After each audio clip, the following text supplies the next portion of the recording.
Paraphrasing power. Boosting your English conversational skills. Hello everyone. Welcome back to our series on English conversational strategies. Today, we're going to focus on a very important part of conversation, paraphrasing, and we'll tackle some of the main challenges and pitfalls that can happen when you're trying to paraphrase in English. We'll especially look at overcoming difficulties with vocabulary and grammar. Ready? Let's dive right in. Paraphrasing is the process of rewording or rephrasing another person's ideas, making them easier to understand and keeping the conversation flowing. It is an essential skill in English conversation, but it can be tricky, especially when you're dealing with unfamiliar vocabulary or complex grammar. One of the most common challenges when it comes to paraphrasing is dealing with unfamiliar vocabulary.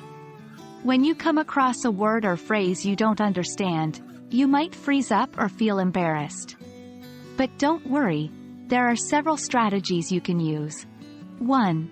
Ask for clarification. If you don't understand a word or phrase, ask the speaker to explain it. Phrases like, "Could you please explain what ______ means?" Or, "I'm not familiar with that word. Could you explain it?" can be helpful. 2. Guess from context. If asking for clarification isn't possible or if you want to keep the conversation going, try to guess the meaning from the context. Look at the words around the unfamiliar term. What is the overall topic of the conversation? 3. Use synonyms. If you know a similar word or phrase, use that in your paraphrase. For example, if someone uses the word exhilarating, and you're more familiar with the word exciting, you can use exciting in your paraphrase. The other major challenge when paraphrasing in English is dealing with complex grammar. English grammar has many rules and exceptions, which can be daunting.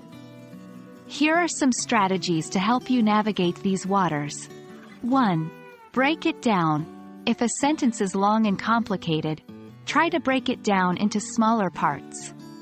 Look for the main idea or subject of the sentence first, then identify any secondary ideas or details. 2. Simplify. Don't feel you need to keep all the details in your paraphrase. Focus on the main point and leave out any unnecessary information. 3. Change the sentence structure. If the original sentence structure is too complex, try to change it. For example, you can turn passive sentences into active ones, or vice versa. And that wraps up our discussion on paraphrasing and how to overcome challenges with vocabulary and grammar. Remember, paraphrasing is all about making the conversation smoother and easier to understand. So don't worry if you can't replicate every word or phrase exactly. The goal is to keep the conversation going and to communicate effectively. Practice makes perfect, so don't hesitate to use these strategies in your everyday conversations. Thanks for watching, and we'll see you in our next video.